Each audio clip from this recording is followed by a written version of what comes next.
We're gonna do something a bit different with audio this time. Can you guys hear me? I'm using a phone as a mic. Hello, and is this, am I audible? Anyone on? Oh, perfect, loud and clear. Okay, welcome back everyone.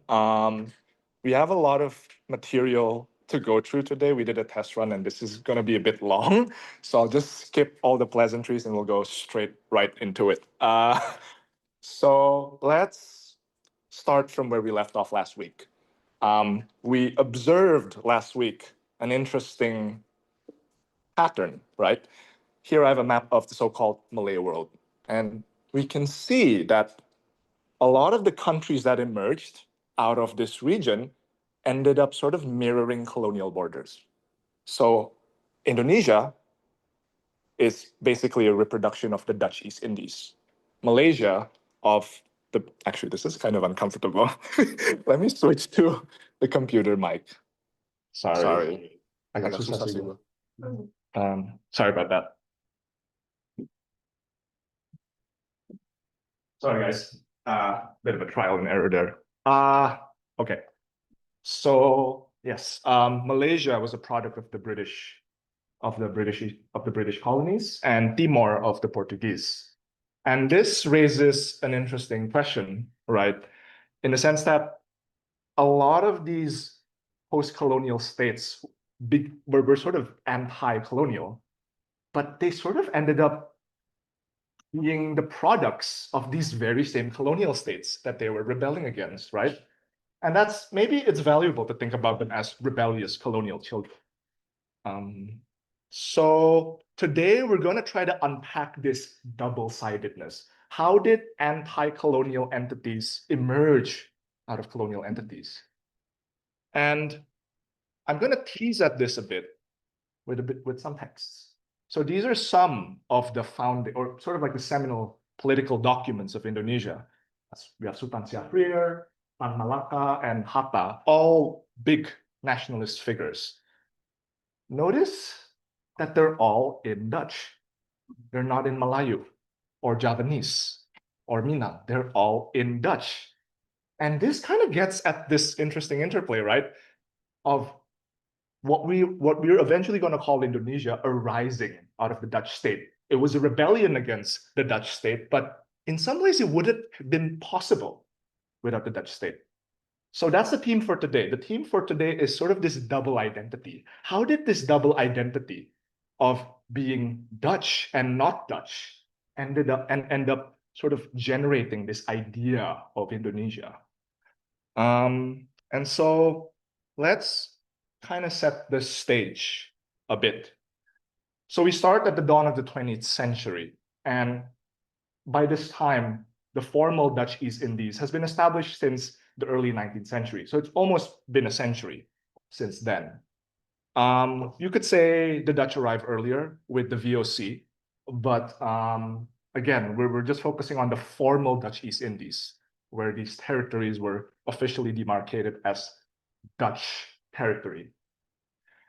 And again, because the idea of Indonesia hasn't formally emerged at this time, we'll call the inhabitants of the Dutch East Indies Indisch or Indiërs. And let's start with a book called Max Havelaar. It was written by Multatuli. Multatuli is his pen name. His actual name is Edward Dovis Dekker. And Pramudia Nantatur, who we'll also be talking about today, calls this the book that killed colonialism. And what Max Havelaar was a critique, was an indictment of the Dutch colonial system by an insider. Multatuli was a Dutch civil servant in the East Indies. He looked at the abuses of the Dutch colonial system and he wrote about them in Max Havelaar. And this caused a sensation in the Netherlands. We didn't know we were treating our subjects so harshly. And Max Havelaar was one of the catalysts for the emergence of something that we call the Dutch ethical policy. And we'll be following this thread throughout this class. The Dutch ethical policy would have massive reverberations, which would eventually lead to, as Pramudia Nantatur says, the death of colonialism. So how did that begin? With sort of this kind of debate going on of like, we're mistreating our colonial subjects. One of the solutions to ameliorate that was education. Instead of suppressing, instead of exploiting our fellow Indians, why not uplift them? Why not educate them? And so one of the cornerstones of the ethical policy was to establish schools in the Dutch East Indies, both vernacular, but also Dutch schools. So native Indians could sort of be brought up in the Dutch educational system. Now that's sort of the idealistic interpretation of that, right? Oh, we want to sort of uplift our fellow Indians, right? This is a noble task. There was also a pragmatic side to it, though. At that time, the Dutch bureaucracy in the East Indies was expanding, and so was private capital. You saw the blossoming of a lot of corporations. What did they need? Educated staff. And so this served a double need. We need qualified civil servants. We need qualified engineers. We need qualified doctors. The pure-born Dutch were not enough to fill these roles. We need native Indians to fill them. And so keep this double motive in mind. Another thing I want to point out to is this statistic from Restless, which highlights that in spite of the ambitions of the ethical policy, the scope remained quite limited at the end of the day. There were a bunch of vernacular schools established, and this was not even aimed at teaching Dutch, but on local languages like Javanese or Sundanese, and only 2.8% of the population went there. For the Dutch schools, where you were sort of studying a Dutch educational system, the numbers are even lower. Keep this number in mind. The main characters of today's class come from this grouping, especially those who went to Dutch schools. And these people would be the first to articulate an idea of Indonesia, and big chunks of nationalist leaders would be drawn from them. But they're only 0.14% of the population. There's a chasm that exists between them and the rest of the population. And we won't talk too much about that today, but this is going to be important as we move on with the class. So why was this elite so important? And I want to posit that you had these native Indians coming into Dutch educational schools, and this created sort of a hybrid character, an elite that was caught between two worlds. They were not Dutch, clearly. They were native, but they were steeped in a Dutch educational milieu. Remember those texts that we started with? They were written in Dutch. And I would argue that it was this sense of being trapped between two worlds, which created the psychological ferment that made people think, I need to create something new. What was this something new? And to sort of highlight that briefly, I have a picture of Tirto Adi Suryo. He founded the first Indonesian newspaper, Medan Priai. Indonesian because it was like run and founded by native Indians instead of Dutch. And sort of on a very simple, basic level, his attire sort of reflects this double-sidedness. He's wearing a Western style tuxedo, but he's also wearing a traditional Japanese blankon on his hat. So again, the double-sidedness. So our focus for today will be on the psychological experience of being between worlds, which I think is quite profound. And that's why we're gonna sort of take a step back from proper history, not that this isn't proper history, and focus on literature. Some of Indonesia's most famous writers, they write about this, and I think so much of what they write illuminates this experience very vividly. So today we'll be sort of just, a lot of what we'll be doing is just reading from these texts together, and we're gonna let them speak for themselves, because I don't think I or any of us can do better than them, at least for this subject matter. So let's start. So our first sort of a guide for today is Mara Rusli. And Mara Rusli, he's sort of considered the father of the Indonesian novel. Before Mara Rusli, like it wasn't, or should I say, Indians. Before Mara Rusli, Indians did not commonly write in a novelistic form. There was poetry, and there was other forms there was pantun, which is also like sort of a very local form of literature. But the novel was quite rare. And it was Mara Rusli who really pioneered this as an art form. Siti Nurbaya is sort of his most famous work, and it's sort of a commonly assigned mandatory reading in Indonesian schools. Uh, he was born to aristocratic Minang and Javanese parents. And again, he was Dutch educated. So he went to those schools that we were talking about. And interestingly, he has a very specific style. A lot of his stories are sort of Romeo and Juliet-esque. Two star-crossed lovers, and then something gets in the way and they can't be together. In Romeo and Juliet's case, it's two feuding families. It's the Capulets and Montagues. They can't get along, and so they just keep fighting. In Mara Rusli's case, it's adat. And adat is this very culturally specific term. It's quite rich. But sort of the shorthand of it is that adat refers to like this system, this complex of cultural traditions and beliefs that govern Indonesian society. And in Mara Rusli's novels, it is adat that gets in the way of true love. Interestingly, I think this is partly autobiographical because Mara Rusli himself, again, he was born to an aristocratic Minang. He ended up marrying a Sundanese woman. And that caused a rift between him and his dad because his dad was like, no, you have to follow adat. You have to marry another Minang aristocrat. But he ended up marrying a Sundanese woman. And so you can already see that tension, right? That tension, not from a Dutch, but from like a native Indian, sort of this tension with his own past, his own heritage. You can see the double-sidedness already. Today, we won't be talking about Siti Nurbaya. Instead, we'll be talking about anak dan kemenakan, which roughly translates to like child and nephew. It's another one of his works, and it's actually it's less subtle than Siti Nurbaya. It's very pointed in its attacks against adat. So I think this work sort of conveys what we want to talk about very clearly. So let's set the stage. Anak dan Kemenakan starts in West Sumatra. It's this province on the island of Sumatra. You can see that I highlighted on the map. And it's home to the Minangkabau people, an ethnic group. Starts in the early 1900s. Dutch ethical policy was gaining steam, and certain segments of the aristocracy were already going to these Dutch schools, and they were already sort of learning, imbibing these concepts from the West.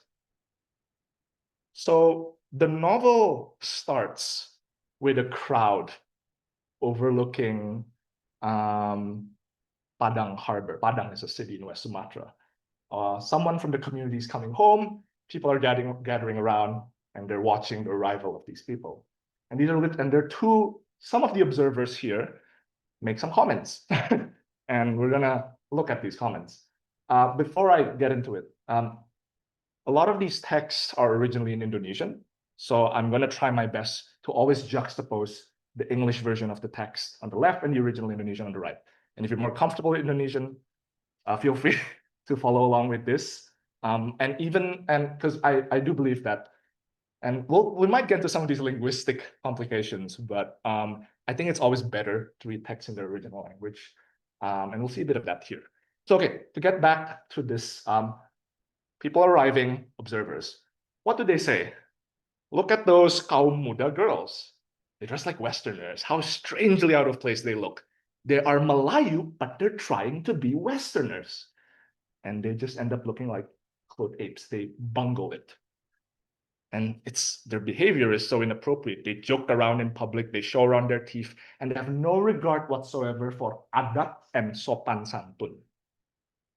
Now, I think this will feel quite familiar to Indonesians. This is probably a conversation you've heard many, many times in Indonesia. Why aren't you Indonesian enough? Why are you so Westernized? Why don't you respect your own culture? And this kind of sets the theme for the entire book, right? This in-betweenness, the sense that like, why are these new Minang in this case, because it's in West Sumatra, why are these new Minang so not Minang?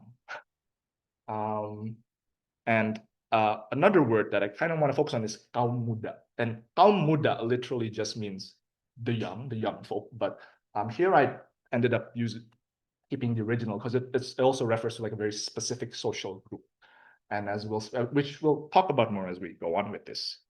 That's the stage. And let me just go briefly through the plot of the novel, because I don't want to spend too much time on Mara Rusli. So the person coming home is Mr. Muhammad Yatim.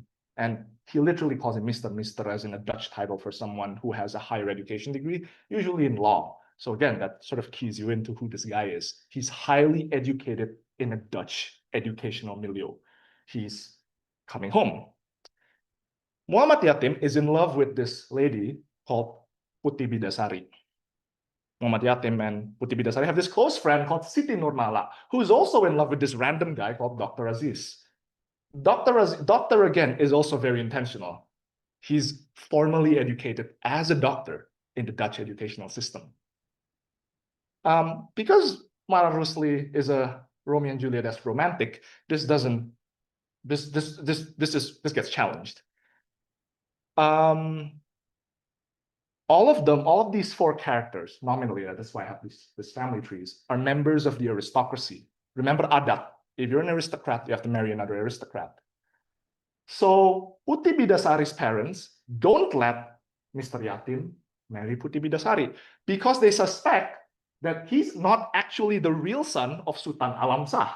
They suspect that he's the son of a commoner. And it turns out that's true. He's actually not the son of Sultan Alam Shah. So this marriage gets canceled.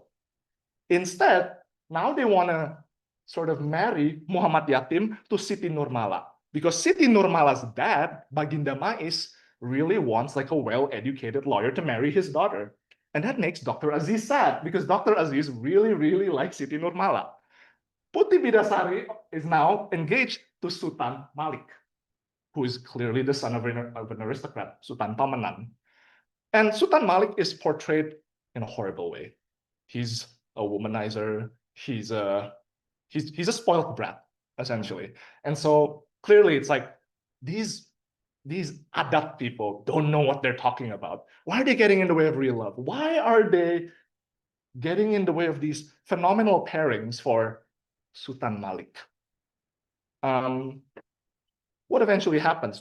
It's eventually revealed that Sultan Pamanan is a womanizer. And it turns out Muhammad Yatim and Siti Nurmala are actually the secret children of Sultan Pamanan.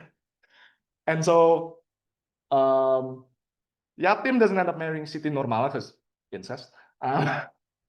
But that frees him up to marry Putih Bidasari because it turns out, wow, he's actually the son of an aristocrat. That frees up Siti Nurmala to marry Dr. Aziz. If you're Indonesian, again, this sounds like sinetron, right? Sounds like sort of like, it's sort of the telenovelas that they're shown every week back home. And I don't know if these were the origins, but it's interesting to think about. But I want to sort of take a step back and call attention to the bigger thematic issue here. All the names that I have highlighted in brown there are literally young. They're younger than everyone else, and they're members of the kaum muda. And the kaum muda is sort of a shorthand for like the younger generation in Padang society that are educated and grew up in this Dutch educational milieu. And there's a juxtaposition between them and everyone else. The kaum tua, the older generation that is sort of more steeped in a traditional way of existence, in adat. And Mara Rusli is very explicit about this. The struggle between the old and the young in Padang has begun, not just in terms of adat, but in terms of everything, really. And so Mara Rusli really frames this as a conflict between traditionalist kaum tua and sort of westernized and modern kaum muda. And he's not subtle at all. Clearly, someone is the antagonist and someone is the protagonist. The antagonist being kaum tua and the protagonist being kaum muda. And that's revealed in his descriptions of them. And they're quite unsparing. So for example, here, he's talking about Sultan Bahram. And again, it's very disparaging. He only spends his days tending to the houses, paddies, and fields, as well as the inheritance left by his parents. And this is key here. No other work exists because no ability exists either. Why the kaum tua can only do these things because they're dumb. They have no ability in Mara Rusli's eyes. Equally interesting, though, is his explanation for why they don't have any ability. It's because his schooling never went beyond the 3rd grade. It's rooted in education. Why is Muhammad Yatim such a such a Chad. Why do all the girls want him? It's because he's well educated. Why is Sultan Bahram spending his days doing nothing? Because he doesn't have any education. Again, this reflects the worldview of people like Mara Rusli, right? And there's a bit of a religious connotation here, where he mentions that his wife too, doesn't even go beyond reciting the Quran at the surau. Maybe also, I don't know if you want to add a comment or two on that, add some context to why this is such a, what is a bit of an insult. Yeah, it's interesting because he specifically says not just that Putri Renosari doesn't go beyond reciting the Quran, the surah, itu pun tidak pula tamat Qurannya. Like he said, and that too without finishing the Quran, like without any, without actually finishing the whole text while reciting it.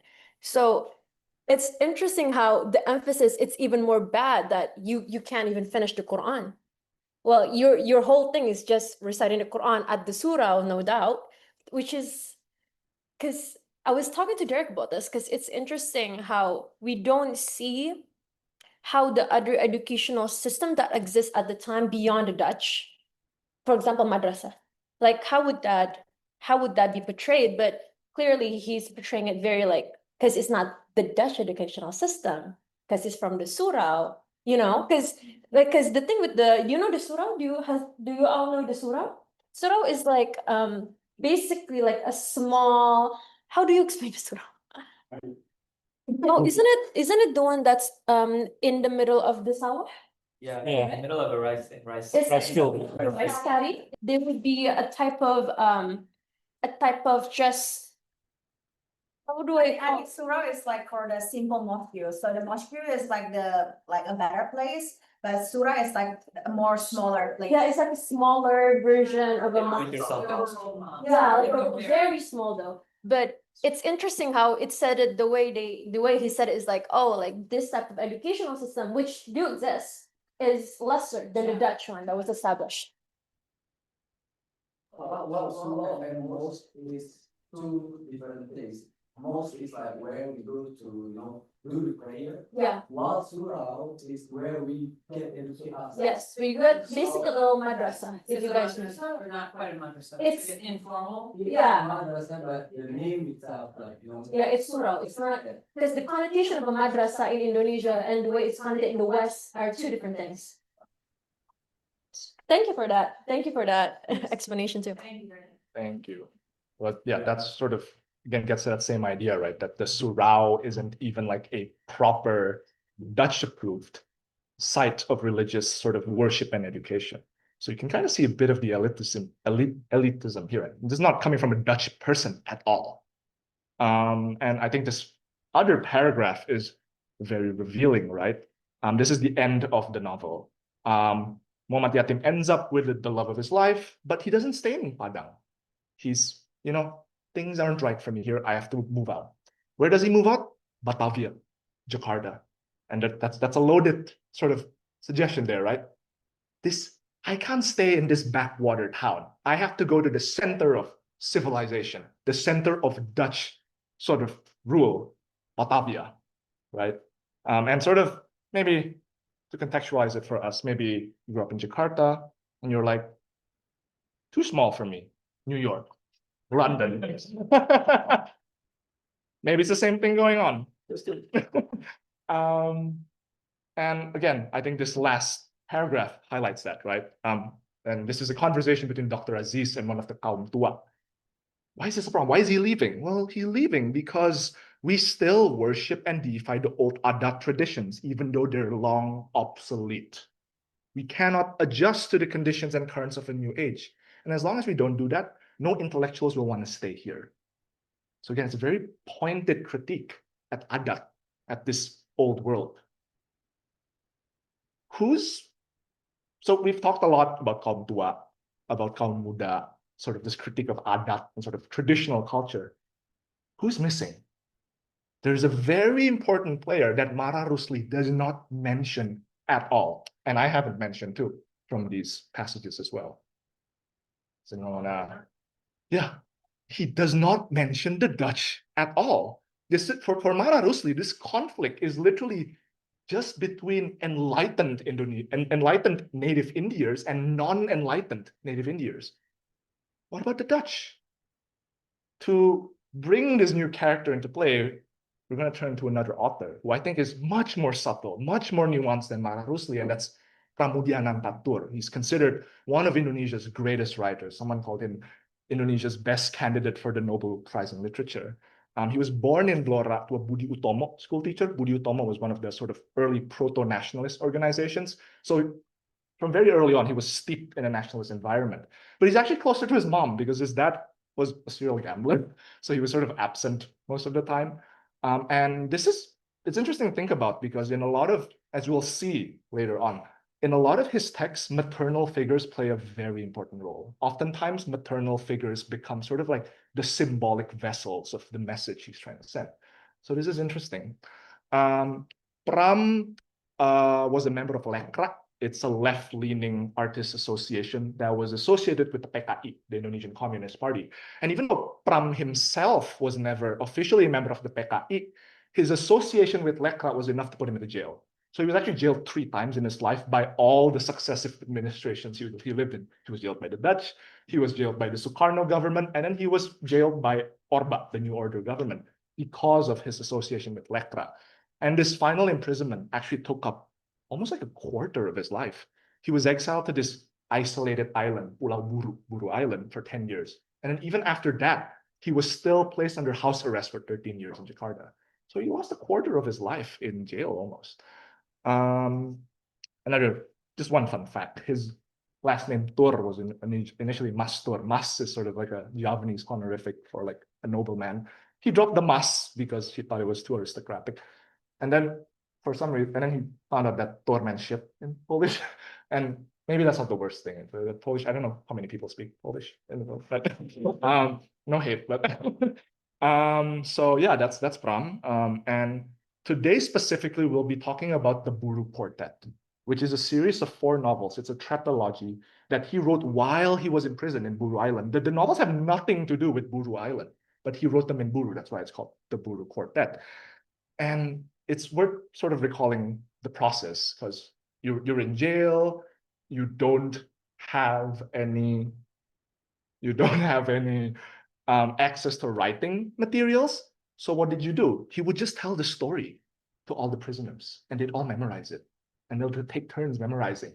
And when they went free, they would slowly recite through all of these oral memories that slowly piece together the story. And eventually when he got access to writing materials, the prisoners would even like take up his load for manual labor because they knew this guy was such a good author. He has to keep writing. He has to tell this story because in some sense, this story is our story. And there were a lot of sympathizers, like a lot of religious figures or like visitors would like smuggle out papers and documents, or sometimes they would even smuggle in writing material so this could continue. So it's an interesting story. For today, we'll only focus on the first book, Bumi Manusia, This Earth of Mankind, since this is the one that really, really gets into the sense of in-betweenness we've been talking about, this sense of being between worlds. So let's get to it. Again, setting the stage. We now go from the heartlands of the Minang people to the Javanese people. And it's set here in Surabaya, which is a major port town in East Java. Again, time period's kind of similar. Dutch ethical policy is just beginning. A few aristocrats already going to these Dutch speaking schools. So the novel is sort of like structured as a series of notes written by its main character, Minke. And let's talk about him.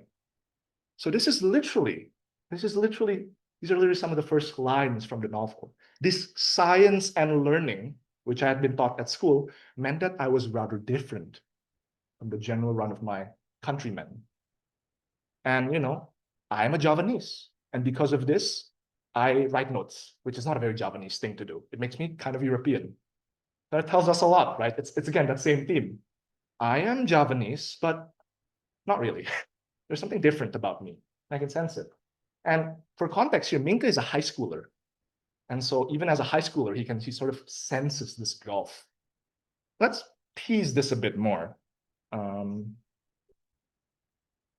So this was a period when there are a lot of technological innovations, and Minka is also astonished by them, and he recounts some of them here. He talks about zincography, the art of printing photographs. But let's go to the highlighted line here. He talks about this technology, and he sort of grieves for the older generations. How deprived have they been? A generation that had been satisfied with the accumulation of its own footsteps in the lanes of its villages. I can look at American skyscrapers. I can look at all these people from around the world in HD right there. My ancestors never had the chance to do that. How pitiful were there? Again, that gulf. And maybe even a hint of condescension, perhaps. I live in a world that's a bit more modern, that's a bit more advanced than my predecessors. Even sharper here. He compares these technological innovations to the magical powers of the gods and knights. My ancestors in the wayang, shadow puppet theater, and wayang is a Javanese kind of like shadow theater. It's sort of like a, yeah. And it's interesting that he juxtaposes these things, right? My ancestors believed in these superstitious, these powerful stories. Well, now I have trains, I have zincography, I have electricity, I have oil, I have steam engines. And these modern developments can rival the gods of my ancestors. Again, it's that same theme. The old world is falling away and it's being displaced by the new. And Minka clearly sees himself as more aligned with this sort of new world of science and progress and technology. We also realize a bit later, not long after, that one of the reasons Minka is very interested in technology is because he has a celebrity crush. And that's why he's so obsessed with zincography, because now he can print the photo of his celebrity crush and basically stare at her all day. It's, I guess it's the 19th century version of stalking the Instagram of whoever your celebrity crush is. So we haven't really changed. So let's summarize Minka so far. And this is a portrait that comes from Minka himself, a self-description. Again, he's Javanese, but he feels a gulf with his own people because of his Dutch education. And it's clear which side he's on. Again, he's very young, he's a teenager. And we discover later on that it's not just any celebrity that he's crushing on, it's the Dutch queen at the time, Wilhelmina. And there's even this passage where he's like, oh, I'm 18, she's also 18, but we're so far apart. Yeah. So Minka, guys. I guess we were all Minka at some point. So that was not autobiographical at all. So Minka, that's a self-portrait that we have so far. What of the Minka that emerges when he interacts with other people in society? Let's start with his name. Minka is an interesting name. It's not traditionally Indonesian in any way. And we actually learn why he's called Minka. He's in school and he pisses off his teacher. And this is how he reacts. Quiet, you monk. And then he stops himself and he says, Minka. And Minka doesn't know what this means. It's not a Dutch word. And then he learns English. And then he opens up a dictionary. And then he realizes that maybe what he meant to say was monkey. Minka is monkey. And so we start to get hints of a racist society, a racial order in Dutch East Indies society. And that's very revealed by one of Minka's friends, Robert Surhoff. Again, same age, high schooler in HBS, that same Dutch school. And Robert Surhoff is a bit of I guess today you'd call him a bit of a frat bro. And you can kind of see it in the things he says here.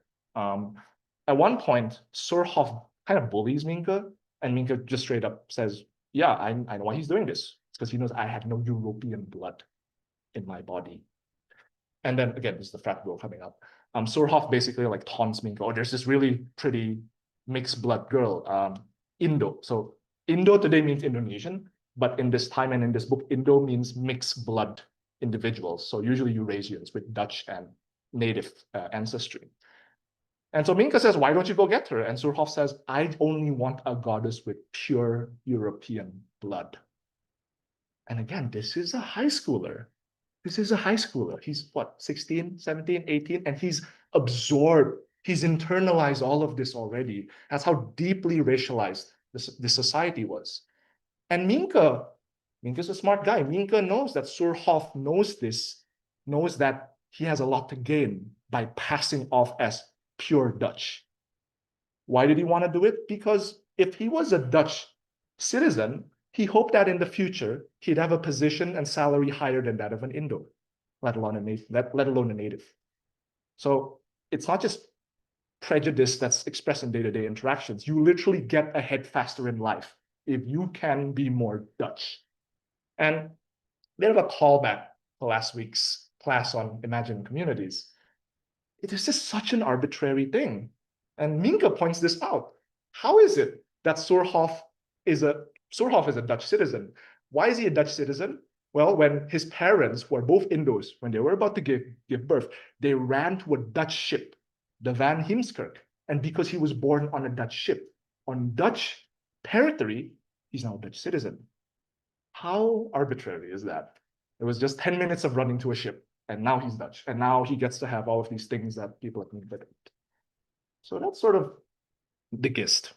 Okay, so Surhoff, we turn now to sort of like, Surhoff was taunting Minka about meeting this sort of really pretty girl, and this is the family that she belongs to. And eventually, Minka and Surhoff go to their estate, and he meets them. And I want to spend a bit of time sort of introducing them, because Minka's entanglements with this family, the Melemas, sort of like dominate the novel.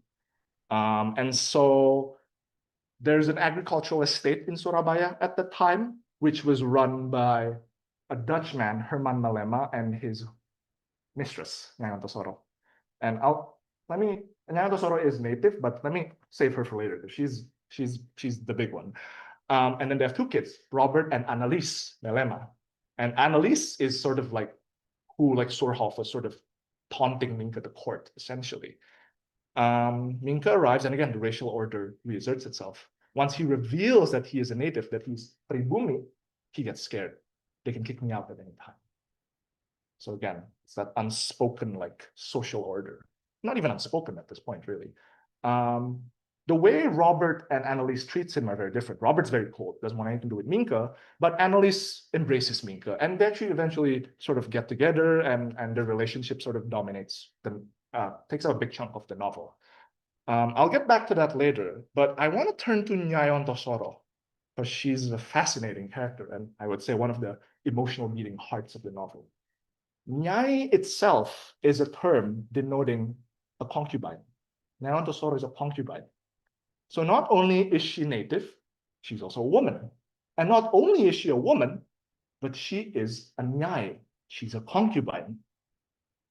And yet, I didn't mention this just now, Herman Melema is a drunkard. He's incapacitated all of the time. So who's running this agricultural estate? Who's doing all of this work? It's Nyai Ontosoro. How is this? So again, she represents everything that if you believe in the racial classification of the Dutch East Indies, in the social order we've been talking about, she's at the bottom, and yet she's doing all of this. And that's reflected in Minka's reaction to her.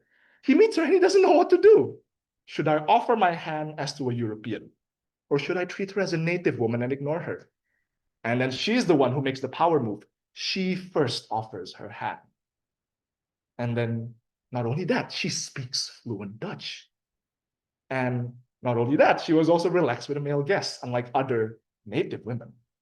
And again, knowing what we know about Minka, what he says next makes sense. Why was she only a nyai, a concubine, and who educated her to be so free like a European woman? That European woman, that still becomes the standard, right? So that's Nyai Ontosoro. And I think Nyai Ontosoro's sort of inversion of the social order really comes true when she interacts with her husband, Herman Melema. Again, Herman Melema is a drunkard. He stumbles in at one point in the novel, and he basically bullies Minka. Who gave you permission to come here? And he uses the word again, monkey. because you wear European clothes, you mix with Europeans, you can speak a little Dutch, you think you're a European, you are still a monkey. This is common. This isn't just an English a school teacher losing his temper. People say this very commonly. This doesn't affect Nayanto Soro at all. She basically yells back at him. She fights back, and she basically sends him to bed. Pointed to a door, where your room is, go in there. And Minka is shocked. Compare this with Minka's sort of fear of being kicked out when he announced that he was pribumi, that he was native. And now you have this native woman who's not just, again, she's a Nyai, and she's yelling. She's openly yelling at this white Dutch man and telling him to go to bed. So, again, this sort of reveals sort of all the tensions, and also how Ontosoro is sort of kind of like a wrench in the system, I would say. She short circuits everyone because she doesn't act in any expected manner. Again, let's rendezvous one more time. It's clear right now that Minka exists in between worlds. And notice that so far, most of his close associates aren't even Javanese. They're either Indos or they're pure-blooded Dutch. His close friend is a French painter, Jean Marais. And the exception to all of this, again, is Ontosoro. She's the one person Minka is closely associating with at this point who is actually native.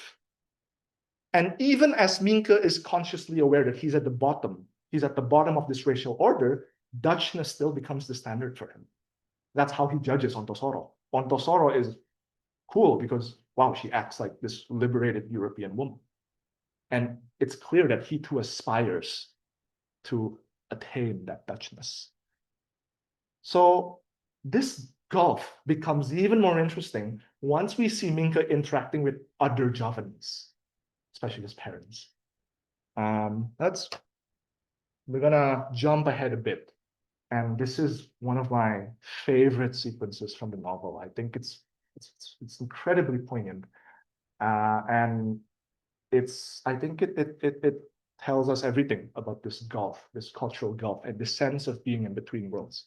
So at this point in the novel, Minka has decided to marry Annalise, and it's their wedding ceremony. And his mom comes over and attempts to sort of prepare him in the traditional Japanese way for the wedding. I'm gonna try to read through most of these lines because I think they speak for themselves really well. So it starts off in a very lighthearted way, and Minka's mom is just being like any mother-in-law, attacking the daughter-in-law. So she asks Minka, will you take her to Blora? That's blurred out here from the text. Because I'm in Blora, right? Will you both come? And Minka says no. And his mom replies sarcastically, oh yeah, so I'm the mother and I have to be the one to come and see you. You're not gonna come to me. And then Minka protests. And then she basically straight up insults Annalise. You've forbidden your wife to have her teeth filled. Don't her sharp teeth disgust you? Minka protests again. And we get to the crux of the matter. Like Dutch teeth, like the unfiled teeth of an ogre. Why are you interested in a Dutch woman?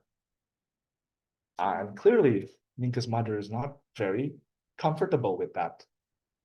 So let's skip ahead a few lines, and let's continue this exchange.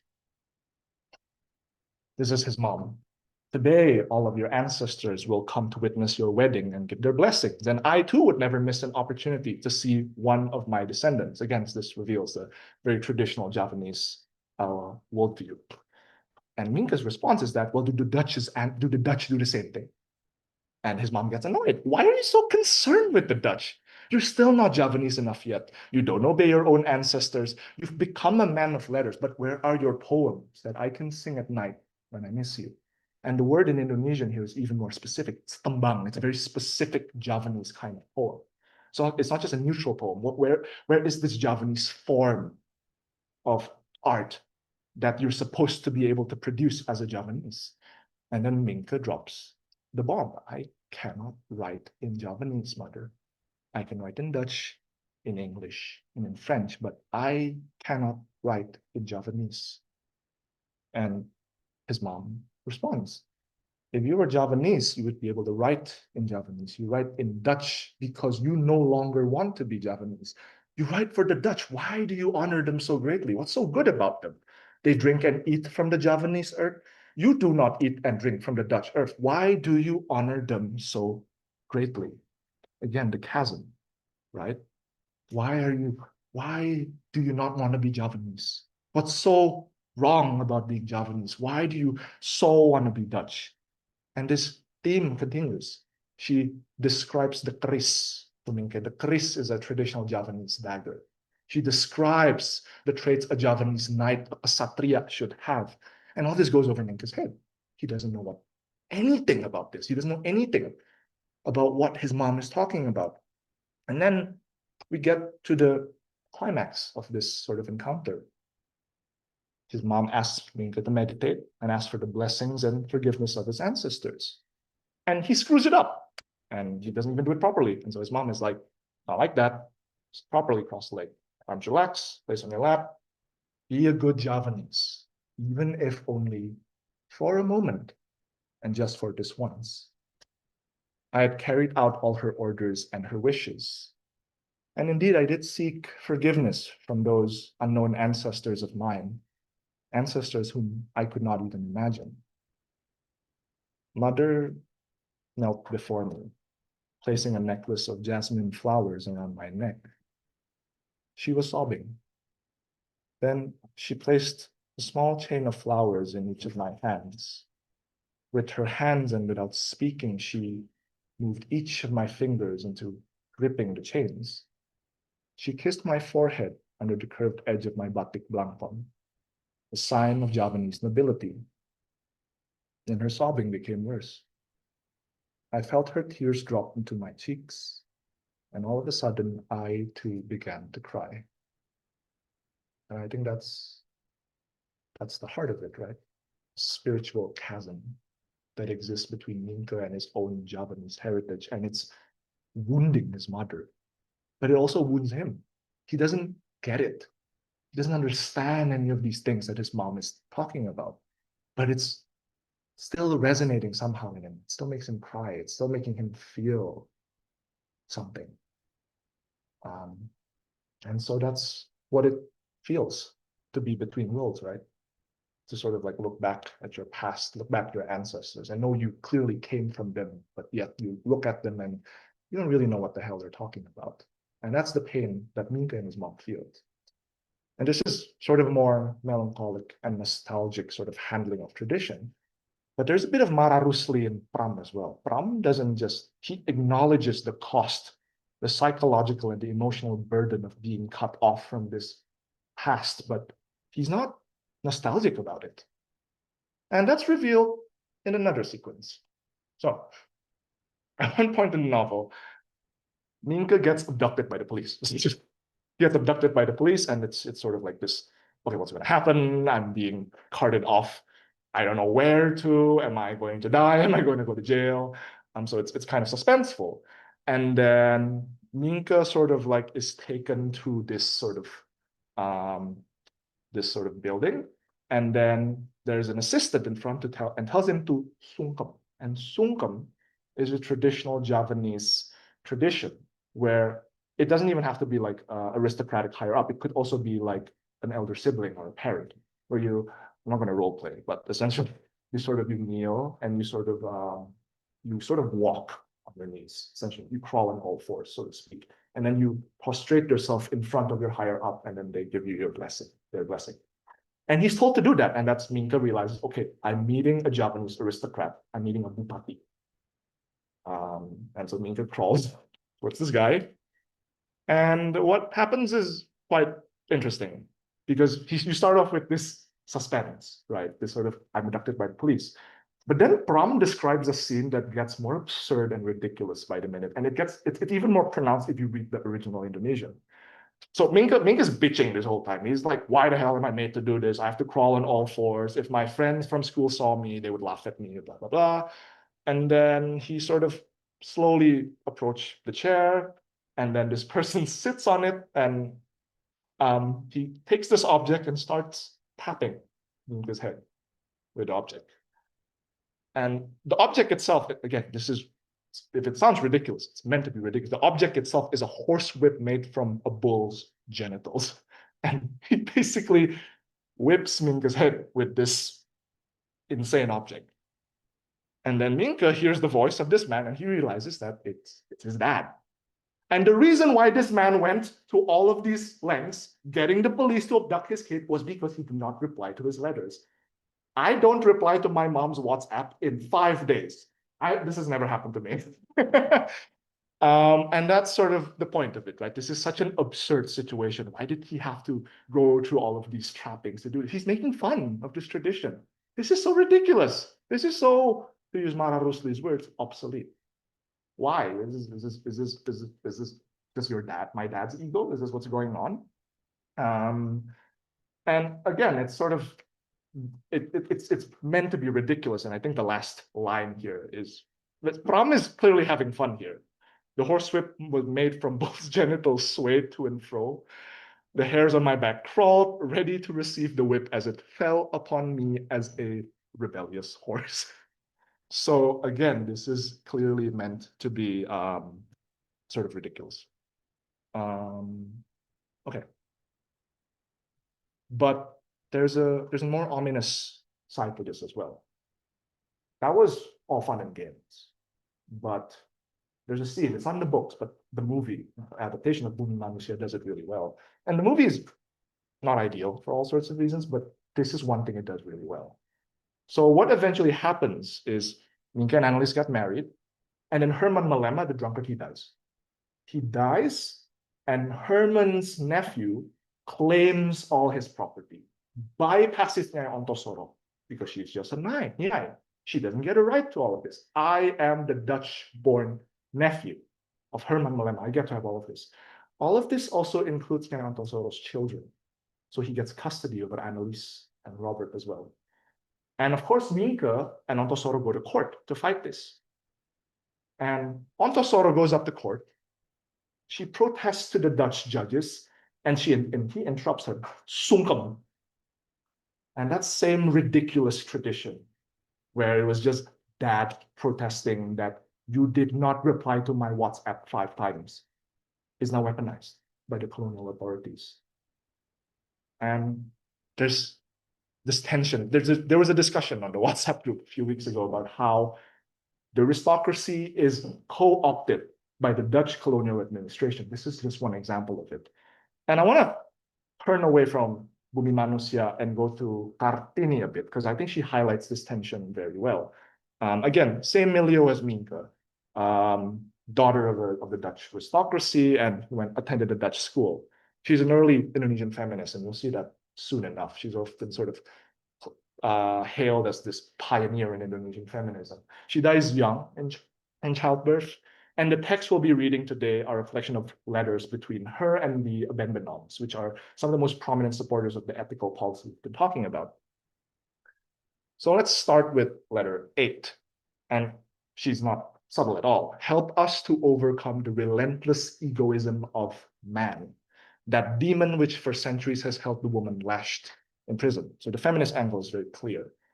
And the other one, next line, is very interesting as well. It is said that books full of nonsense came from the distant west and penetrated the heart of the Binnenland, that quiet, peaceful place on Java's evergreen coast. Javanese women used to be harmonious and docile and obedient. And then they started reading Dutch books. And now they're not obedient anymore. Now they're rebellious. And is it on? Is it off? Oh, sorry. Oh. Sorry about that, guys. Okay, sorry about that. I think I got logged out by the Zoom.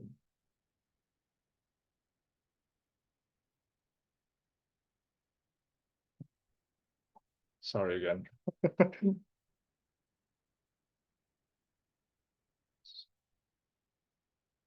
Okay.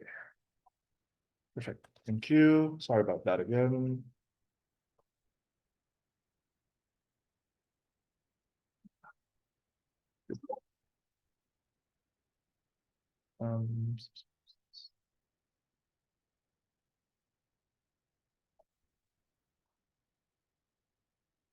Okay, can everyone see it now? Yeah, perfect. Okay. Sorry about that. I don't know why that happened. Yeah, Kartini protests against that. People are wrong. It is not the books that have made them rebellious. It is conditions, social conditions that have done that. Conditions that are a curse to everyone who happens to be born a woman. And what are these conditions? It's traditional society. And she demonstrates that with the story about her brother, who basically tyrannizes over her. She calls him a despot. Why is he a despot? It's because of the messaging. Young people should be submissive and obey their elders, was constantly preached to her. And above all, girls must be submissive to their older brothers. This is something that's taught to her by traditional society. Again, that Sungkam example in the administrative court. Kartini is repeating that same argument, but with feminism. It's sad that we've lost touch with the past, but this is a past that also oppresses us. That's Kartini's message over here. And what about the Dutch? Again, these are very interesting. She advances this critique of the Javanese aristocracy, the traditional aristocracy. And turns out they're against the education of people like Kartini. Why? Because they wish to have rights for themselves alone. And they alone wish to have authority and make this their own. And the government helps them. Again, it's that co-optation, right? It's a partnership between the aristocracy and the colonial administration. And turns out the Dutch are also kind of hypocritical.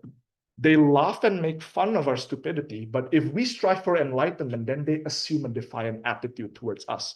And it's not just Minka and his school teacher. She too suffered through school. And this last part is particularly interesting. She talks about these aristocratic practices that are adopted by Dutch officials. And then she mocks this. I used to think that it was only natural for the stupid Javanese to love all of this flim-flam. But now I see that even if you're an enlightened, civilized Westerner, you too enjoy this. You're not daft about this. And there's this tension again that appears, right? Of, I have been educated in your institutions. I am, by your standards, enlightened, but why do you still treat me as an inferior? I love the Hollanders very, very much, and I'm grateful for everything that we have gained through them. She's appreciative of this. But they still don't like us. Some of them still don't like us. And in many subtle ways, they make us feel they're just like, I am a European, you are Javanese. And even though we speak Dutch to them, even though we know Dutch, they still speak to us in their own broken Malay. And then she ends with this banger of a line. Why do many Hollanders find it unpleasant to converse with us in their own language? Oh yes, now I understand. Dutch is too beautiful to be spoken by a brown mouth. And let's go back to Bumi Manusia, to the climactic sequence, which was Minke and Ontosoro at court. Ontosoro fights back and she puts up a splendid defense in fluent Dutch, using the categories of European law against the Dutch. It's futile, because how could a native ever win against a white Dutch man in court? And they have separate courts even. And she ends with this blistering indictment. Who turned me into a concubine? I don't have rights because I'm a concubine, but who did it to me? Who turned me into a nyai? It's you. Why are we all humiliated? Do you want to turn my daughter into a concubine too? Do you want to turn her into a nyai? Do we all become nyais? And now this native woman had now become the unofficial prosecutor, plaintiff against the European race. And I want to end this sequence with a realization too that Minka has, fighting in court against the Europeans. At that exact moment in time, far away from from Surabaya and the northern tip of Sumatra in Aceh, they were fighting a rebellion against the Dutch. They were fighting a war resisting Dutch conquest. And in that moment, Minka realizes, I too am united. I too am united. I'm fighting against the Dutch, just like these Acehnese. And you start to see the patterns. You start to see how within the shared framework of fighting against a common enemy, everyone, all of these people experience the same thing, being stamped down by the Dutch. And it's that common experience that starts to get them thinking, we're kind of similar. To end our discussion of Bumi Manusia, let's revisit the Malemas, because I think they sort of become the vehicle by which Pram sort of like conveys this picture of Indonesian or Dutch East Indian society and sort of the predicament of existing between worlds. Let's start with both Robert and Annelies Malema. They're both Indos, literally both Dutch and native.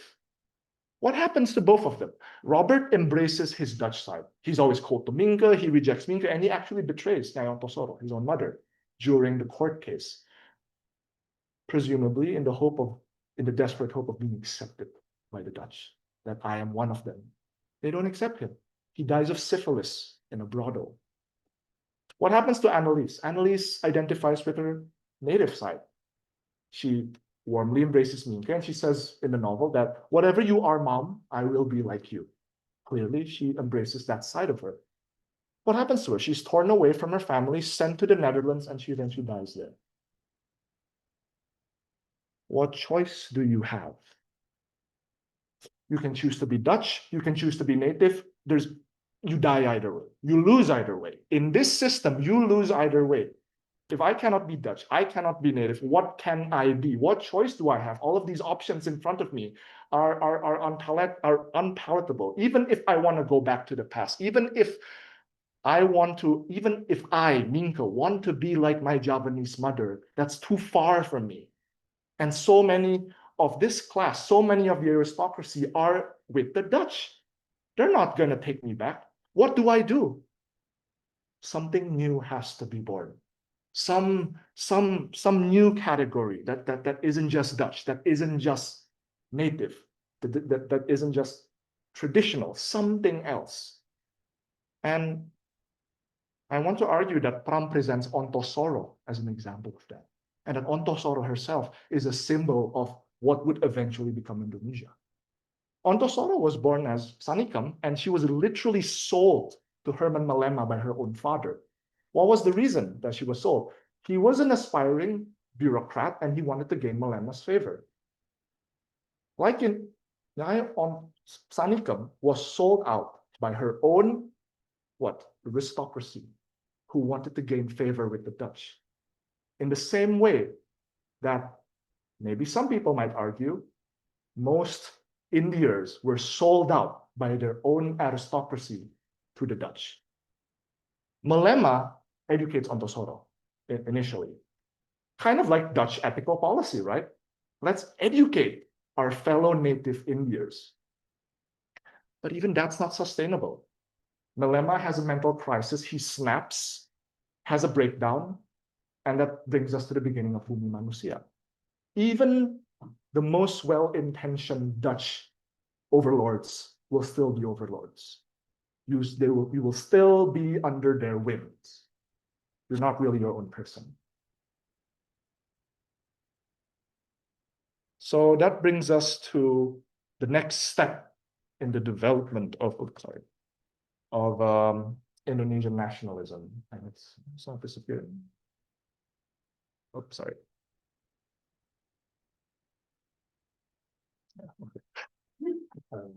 Sorry about that.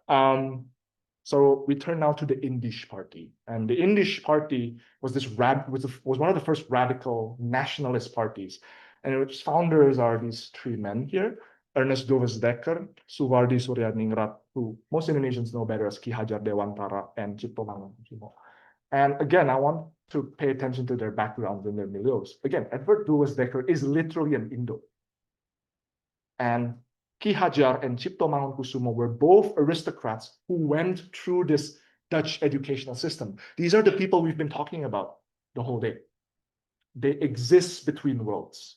And they founded this party. And what really is the Indisch party about? And they're very explicit. Purpose of the Indisch party is to awaken the patriotism of all the people of the Indies and to prepare them for independence. So it's very explicit. We talked about something new having to be born. The Indisch party takes the next logical step, which is that, okay, which is an independent Indisch state. They haven't coined the word Indonesia quite yet. But again, the idea is that all the inhabitants of the Indies are like one people, and they should have independence from the Dutch. And to sort of get at this idea a bit more, I promise this is the last long form reading for today, is this pamphlet by Ki Hajar Dewantara. And the title is kind of suggestive. If only I were a Netherlander. And at the time, the Dutch East Indies government was trying to set up a parade, a festival commemorating the independence of the Netherlands from the Spanish. And then Ki Hajar comes in and he says, I get it. I too am a patriot. But I wish I was a Netherlander too, because only then I can enjoy these celebrations. I too can feel this patriotism. And again, he says, a real pure son, completely free from foreign stains. This calls back the racial order we've been talking about. It's not enough to be Indo. You have to be a pure-born son. And then I can exercise my patriotism. I would rejoice later when the day arrives. I would rejoice when I see the flag fluttering with the orange. William of Orange is the founder, one of the founders of the Netherlands. And I would sing in the national anthem, the Wilhelmus. But, you know, we are doing this in a piece of land that we ourselves have conquered. And so it would seem to me somewhat impolite if we let the natives join. Wouldn't they get mad? Wouldn't they see the hypocrisy? Wouldn't they feel their own urge to celebrate and yet have that stone wall and yet denied by the same people celebrating right now? And I would also warn the colonists that this is a dangerous thing to do. A dangerous thing to do in the midst of a people waking up to their own nationalism. But you know what? I am not a Netherlander. I am only a brown-colored son of this tropical land. And so I would not protest. Again, it's the same idea, right? It's that in-betweenness. And hidden underneath all of this is this, why won't you accept us? Why do you see us as such inferiors? What's wrong with us? We even want the same thing, and you won't give it to us. And so we don't have a choice. We don't have a choice. And sort of, I think all of this, all of the thematic ideas we've been talking about today is summed up by this quote by Cipto Mangunkusumo, right? The psyche of the Javanese people needs to be changed to such an extent that a change of language, or more cynically, a killing of a language becomes urgent. Only in this way will it be possible to build another language on its ruins and also another civilization. The past is dead. We can't go back. You have to kill it. And on its ruins, you build a new civilization. What is this civilization? It's what would eventually become Indonesia. One last thing before I end. We've been talking this whole time, this theme about being in between worlds. But I want to add a very important disclaimer that so far, we've only focused on two worlds, which is Jakarta, with Dutch East Indies Society, and Leiden, which is our stand-in for the Netherlands, and the sense of like being trapped between native identity and sort of Dutch identity. But these aren't the only two worlds that people felt trapped in between. And we'll tease this out more as we go into the other modules, but this is a truly sort of global phenomenon that we're seeing. And so there are other worlds. It's not just Leiden. You have Mecca with the Hajj, with more and more Indians going on the Hajj and they're imbibing. There's this sense of pan-Islamism. We're part of a global unified Islamic community. You have nationalist movements in China and the Philippines. in the second book of the Bulu Quartet, Minka actually meets a Chinese nationalist called Aso, who is sort of supporting what would eventually become Sun Yat-sen's drive for independence in China. He mentions Jose Rizal, the nationalist writer from the Philippines. So Singapore also comes into place. Singapore becomes sort of this hotbed where a lot of Asian nationalist leaders sort of like gathered in their underground. And so sort of ideas were cross-pollinating. And then obviously Moscow, because in the early 20th century, an earthquake sort of shakes the world, which is the Bolshevik Revolution. And then they established the Communist International, and the Communist International itself becomes a meeting ground for all of these different politicians and thinkers. And so again, I want to highlight that even though today we've only focused on the space between Leiden and Jakarta, it's a much vaster space. So the takeaway from today shouldn't be that it's only the Dutch connection that mattered, but that this was a global phenomenon. And the reason we only focused on that was because I kind of wanted to give you all a sense of like the psychological tension. And I think everything we've covered so far sort of reflects that quite well. So that's it for today. So we'll take a break next week. The material is taking a bit longer than I expected to prepare, so I'm going to need another week to further organize it. But once we finally return in 2 weeks, we'll be moving on. We'll be tracing the next evolution of nationalism. And here we're passing a generational torch. We ended with the Indies Party, and one of its leader students, Cipto Mangunkusumo, is a man called Sukarno. And in 2 weeks, we'll be talking about him. So I think that's it. Thank you, everyone. Sorry if this went on for too long. I think we still have time for questions and discussions if anyone wants to point out anything. I have like a historical. Mhm.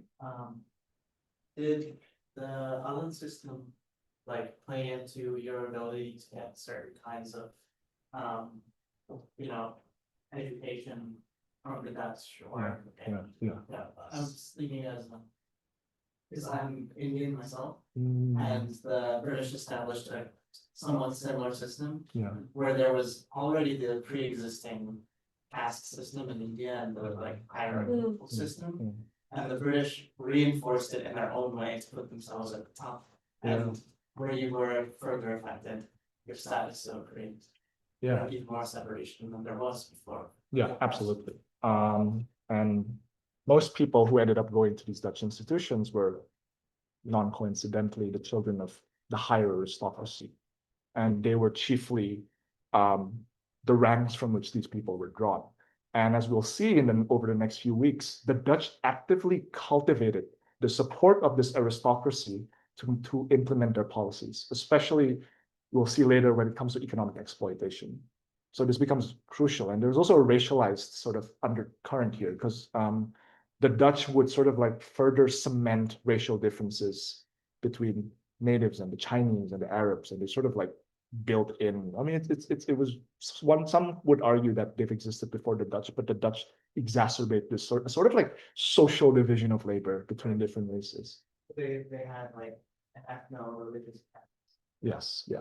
In fact, a lot of, for example, the Dutch army, a lot in the East Indies, a lot of them were drawn from the Ambonese because they were predominantly Christian. So they did exploit these tensions very much. You want to comment, maybe add something to that? I do. Good. What I was like noticing, and I'm curious because there was a very specific wording in both the primary sources that we were looking at today and Kartini letters and in Ki Hajar Dewantara's pamphlet. Both of them were written in Dutch. Yeah. And when we were translated, it says a brown colored sun and the brown mouth. And I was just wondering do they mean pribumi? For the non-Indonesian in the room, pribumi means natives, right? But the pribumi itself, like we can see some pribumi get access to higher education, some of them don't. And then I was just wondering if they, in the Dutch text itself, do they use the word Dutch for brown? Yeah. Or do they mean as a pribumi? Because if they use Yeah. brown, that would have so much more other racial tensions. Like, because I don't know if you guys, I mean, this is my pure observation. In Indonesia, we would always say that, oh, Indonesia don't care about colors. We have all colors in Indonesia. We have white, black, yellow, whatever. We have all of them. We don't care about colors, but we apparently very much do. So the color of Indonesia is crazy. So like I was just that's one thing I keep on thinking Yeah. while we were doing this, and we discussed this a little bit You did, last yeah. week as well. But we need to see the primary sources. Yeah. I unfortunately didn't get a chance to like look more Mm. deeply into like the Dutch wording itself. So I unfortunately don't know. I don't know anyone. Or actually Brian would know. Yeah. They posted their WhatsApp group or something. Yeah, we should ask him. But Brian is I- here Oh, is he Oh. there? on the Zoom. Hi, Brian. Oh, Brian, do you wanna say something?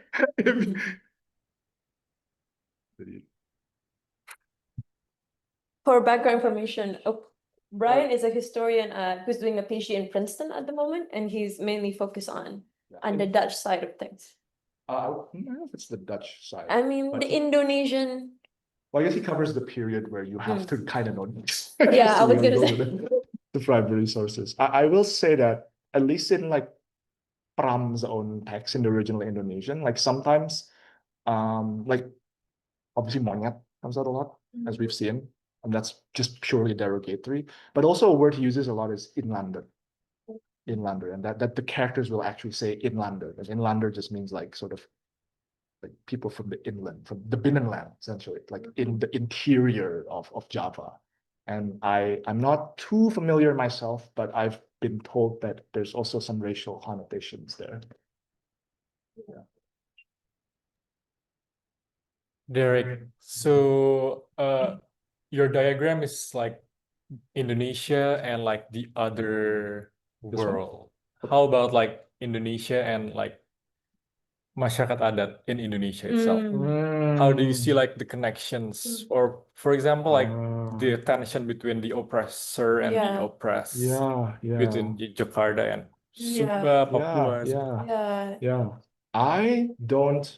I'm not particularly familiar myself with that. I mean, you and Christine are gonna. The expert is asking the novice here. It's kind of unfair.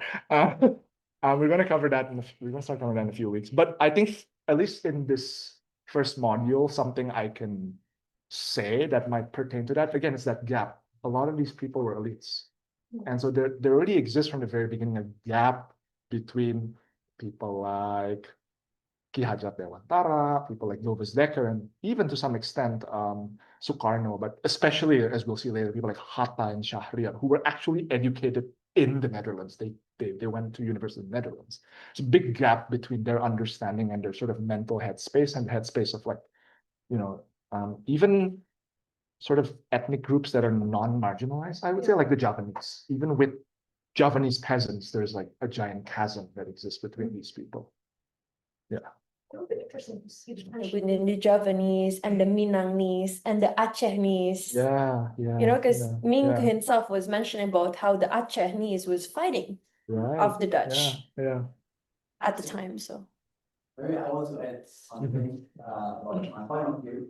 So while mass traveler became one of the reasons why the awakening of Indonesian, or maybe not Indonesian yet, but Japanese, at that time, I think I want to add a little nuance about it. So in 1901, like 1901, Dutch ethical policy started. Okay, but we need to know why the Dutch ethical policy became into reality. First, yeah, it's because maybe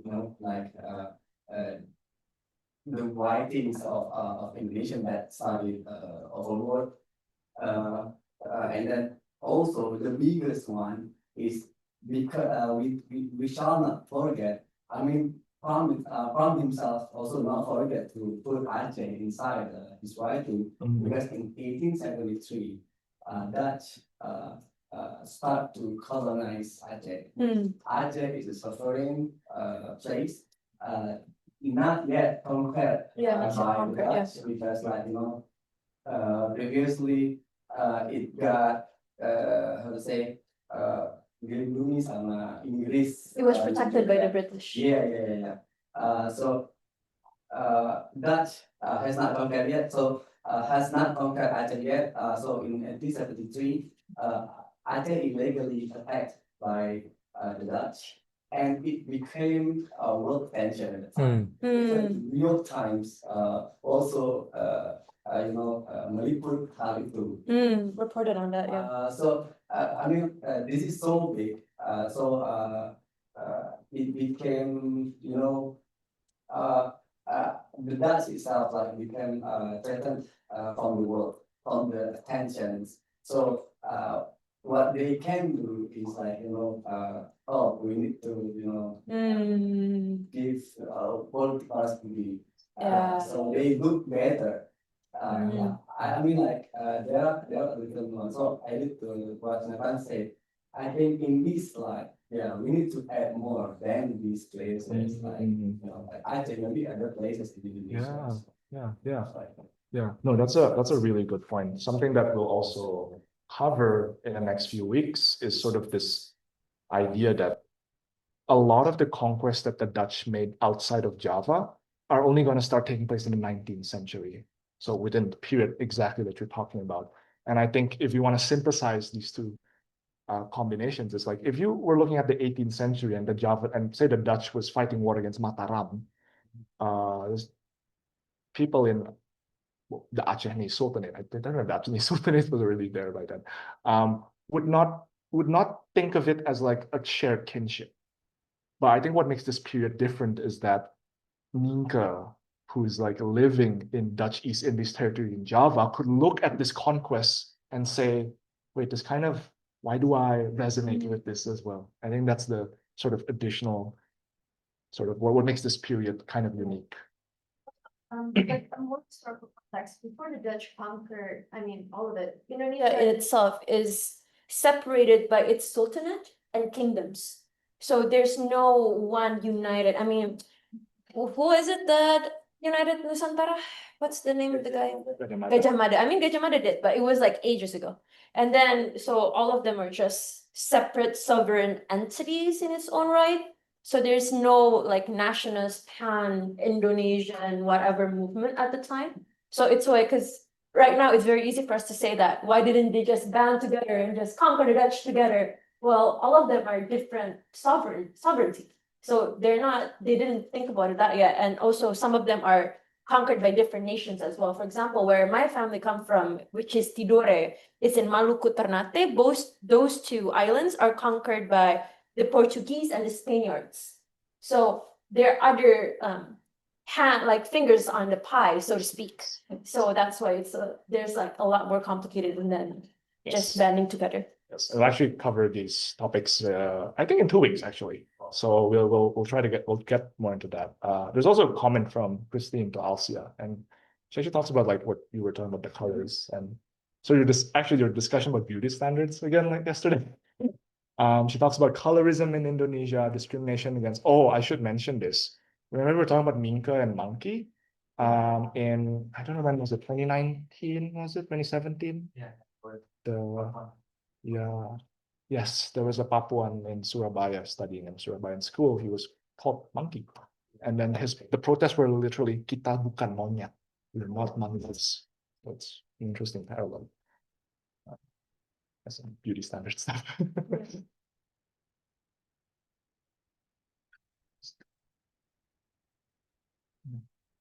If you think about the dynamics of it, the Netherlands always produces the tallest people in the world, while Indonesians produces the shortest people in the world. So that even more, like literally, if you think about bodies in terms of, if you're thinking about bodies, it's even more sinister.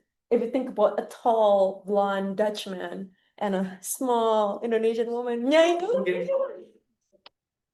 Yeah, I mean in the movie, like Herman is just like giant, fat, like sort of, and Nyayon Tosoro. There's been like 3 to 4 like adaptations. I think there's a lot, but Nyayon Tosoro always has really sharp cheekbones in all of them.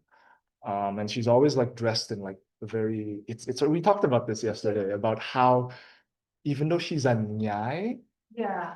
and maybe you can elaborate more on that. So, what's interesting is when I heard about this, Thank because you. for Indonesian, nyai doesn't always mean concubines. Sometimes nyai means the istri of a kiai, the wife of a kiai, kiai and nyai. And then also sometimes, for example, Maybe one of explain what our a biggest kiai is.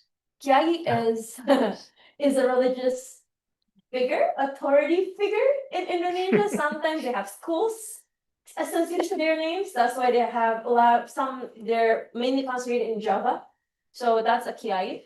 And also, if you ever heard of Nyai Roro Kidul, Oh, yeah. Nyai, like in the ancient times, like when we still have Hinduism and Buddhism kingdoms, Nyai itself means the wife of a, what is it called? Like one of the menteri, like menteri Like a of, bupati, like an not aristocrat, bupati, like a administrative head. administrative heads of the kingdoms in the when it was still Buddhist and Hinduist kingdom. So it's interesting how now the term itself during the Dutch rule was twisted to become concubines. Like, because he was saying it, who made us concubines? Yeah. She said it herself. Yeah. You made us concubines. Yeah, that's a really good point. Why you guys so dirty? Yeah. Especially because if you think about Nyai, you think about somebody, because I was looking into it and it would say that they have like diamond earrings and like basically brooches with like precious stones and their own the cloth that they use for their skirts are usually with silk threads, gold threads, silver threads, but like they're a concubine. So it's interesting how that word became kind of subversive Yeah. in this like context. Yeah, I guess in that sense, like what Pram is doing with Nyaya Antosoro is sort of reclaiming, in a way, sort of this original meaning of Nyaya as something that's not necessarily derogatory, but something Yeah. that's regal almost. I have one question just for the Indonesians here, which is how do Indonesians like today feel about the Dutch? Because I don't look Dutch, but I've been there with my Dutch friend before, and we had like a Gojek or something. And then my friend is white, he said he's Dutch, and actually, oh, Belanda, picture together. Like some people seem to like the Dutch. I'm wondering, like, because like that's not how Chinese people feel with the Japanese. Yeah. Oh yeah. There's even a- World Cup 2010. We all But why? support in the Netherlands. I mean, this is purely of my own observation, but in undergrad, I did Arabic literature, and in our faculty, which is the Faculty of Humanities and Literature, we have all sorts of literature, right? And whenever somebody says that they're studying Dutch literature, what we say is, oh, kamu ngedengerin penjajah. Like, you're studying the colonizer, huh? And it's interesting if you kind of like, because it's still because if you think about our colonizers, which is Dutch and Japanese, the Japanese got even more treated very well compared to the Dutch. The Dutch still is called penjajah. We still call Dutch penjajah though, like the colonizers. And there's this whole myth of like the Dutch colonized for 200, 300 years, etc. And then we have this saying that the Japanese only colonized it for 2 to 3 years, but their evil acts is as equal as what the Dutch does to us for 200, 300 years. So it's still, what would you think? I would say, because even now. It's the part of colonialism where people of Indonesia really feels inferior. Yeah, I think it's a byproduct of being colonized. Yeah. If you go to like many tourist places in Indonesia and you're white, you have us photo. Yeah. So I think people like the Dutch. It's not because we like them, but we've internalized the fact that we are less than them so much because of Yeah. colonized to the point that we see a Dutch person, we still think that they are a bit superior than us. Football, soccer. Dutch had a really great years in the past. That made us more insecure. Yeah. So, I think this is just an anecdote, but I was in Jogja and we were watching Pranbanan at the The temple? but Ramayana. You Yeah. were watching Yeah. Ramadan from. And there was a really tall French guy, he's not even Dutch, right? After the performance, all the performers were like, take pictures with us. and all the schoolgirls went to the tall French guy. Remember that? Like you were embarrassed. You're like, what are you doing? They're going to the tourist. And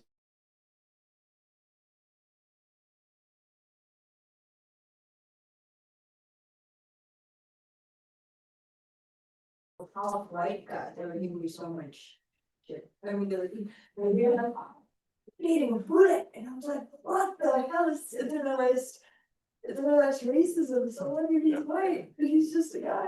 Even Indonesians were whiter than most. yeah. Right. Yeah, it was completely. I had this discussion with Derek the other day about how some of the translation says instead of, because they said Mr., but in the film itself says, how is it called? Meneer? Meneer, Meneer. yes, yes. But Meneer is like actually- Mr. in Dutch, right? But the connotation when you use meneer to Indonesian consciousness, it's so much more sinister. Instead of you say use Mr. Mr. is just like, oh, it's a Mr. Somebody who teaches you English, a tourist. Just- Hey, Mr., what you think about this or whatever, right? But if it's a meneer, you think about like, you know, like tea plantations. You think about somebody with a whip or something. Yeah, like you think it's so much more sinister about it. So I think American equivalent would be overseer. yes, an overseer in a plantation or something. So it's interesting how that came to be. The fact that we do not speak Dutch, Mm, it's like pictures, how we not like them. like once you know what Secara, you secara, know, right? secara ini ya, secara apa? Internal. Tidak langsung. Kita nggak bilang kita benci, tapi alam bawah sadar kita membenci. Even kita nggak mau mempelajari bahasa mereka. That's what the quote Yes. says, right? That the quote that you just said, we need to kill the language. Kill the language. When we read Sukarno in 2 weeks, he actually, I think he gets a bit to that. Like he has this argument where like, he kind of suggests that Dutch imperialism is much more extractive than say British imperialism. Well, I won't spoil too much, but he actually says a bit of that later.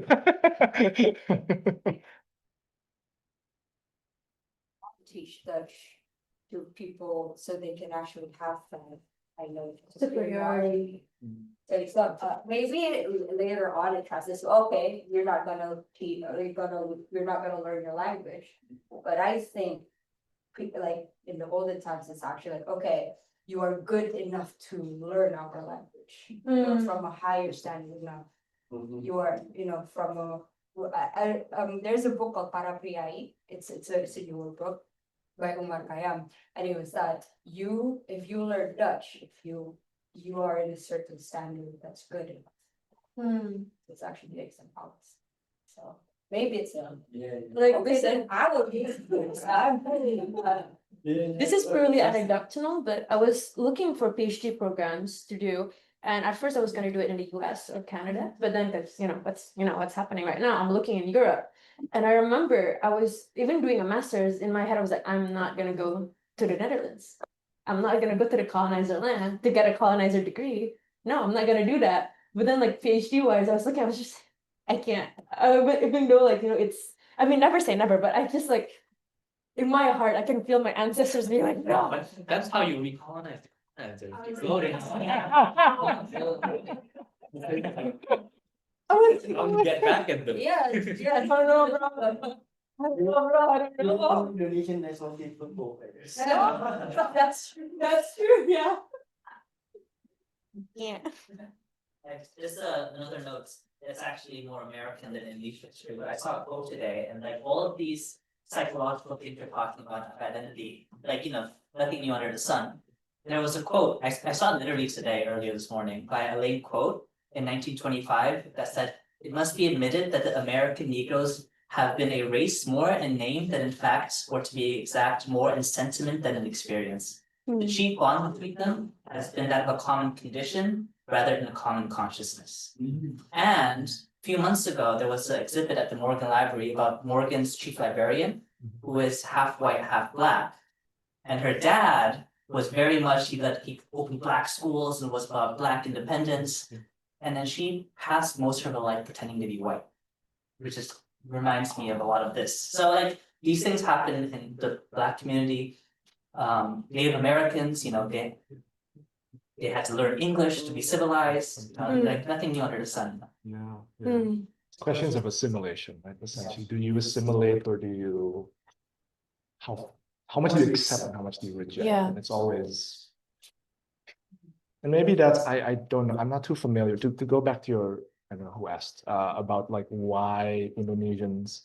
I think it was you actually. Why Indonesians like are more favorable towards the Dutch as compared to say the Chinese against the Japanese, and maybe some point somewhere in our history, the question was more about integrating rather than rejecting. And I don't know what that is, but maybe that's where we can start looking if you want to answer that question. Because I remember people would ask me, like, Indonesia has 3,000 plus ethnic groups. Why are you guys became Bhinneka Tunggal Ika, right? United, even though you're diverse. And I'm like, because we have a common enemy, the Dutch. We all want the Dutch to be gone. So that's why you have a common enemy. But if you think about the deeper question, is that right? Like, actually, how do you actually? Because right now, even now, like, whenever we say that, oh, you're Indonesian, where are you from? Like, you know, like, what's your suku? Where are you from? Like, where are orang mana? Where are you actually from? Okay, you live in Jakarta, but where are your parents from? What do you speak? Do you speak Sudanese? Do you speak Minang? What do you speak, right? And then there would be like, if somebody from Timur, from the east, for example, can speak like very, you know, the logat, the accent tells you a lot about people. And then like, people would just code switch so much. Like literally, when I was talking about that quote about the Quran and the Surah, I can hear my Oma in my head. Like, tidak pula tamat itu Qurannya. Like, literally, I can hear her voice in my head. So it's interesting about thinking about all this. Yeah, to sort of like, again, the Chinese comparison is interesting, and this is purely anecdotal, so this is not an academic comment at all. But to juxtapose what you said with, some of my Chinese friends who grew up in Guangzhou, and they're around my age, they don't speak Cantonese, or they speak very broken Cantonese, as compared to like so much like what you said about how dialects are still so interwoven in Indonesian daily life, and that's just an interesting comparison. I have a personal story earlier today. Yeah. I kind of got into like the other side of things because I met a Timorese of people from Timor-Leste.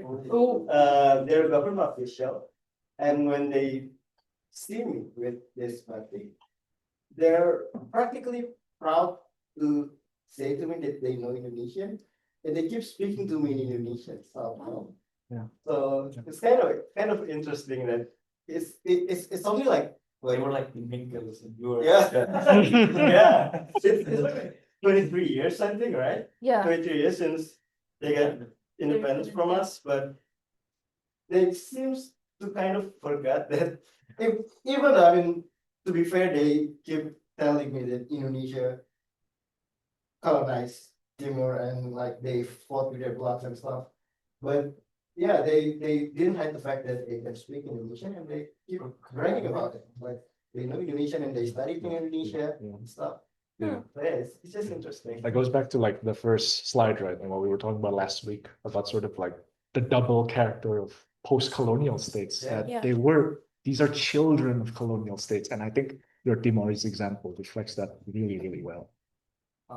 On that note, you feel that there's also like a parallel happening right now with people in like Indonesia who are feeling this like psychological tension between like their culture and American culture. Yeah, absolutely. For sure. And I don't think that's a wholly Indonesian experience. Like, Yeah, you yeah. step into an American campus, so many international students, they speak English better than their mother tongue. And that's sort of like our hook for the class was like sort of like, what does it mean to think Yeah. and dream in a foreign language? And I think it's something that I'm glad that you got, because that was the intention to sort of like trigger that sort of like Does it mean commonality. are we working towards a new kind of identity? I don't know. Oh. maybe It's an United interesting question. Nations? Yeah, I actually, I think, I don't know if it's Ben Anderson again or someone else, but there was an article that sort of like talks exactly about this. There's a new cosmopolitan elite in the process of being forged.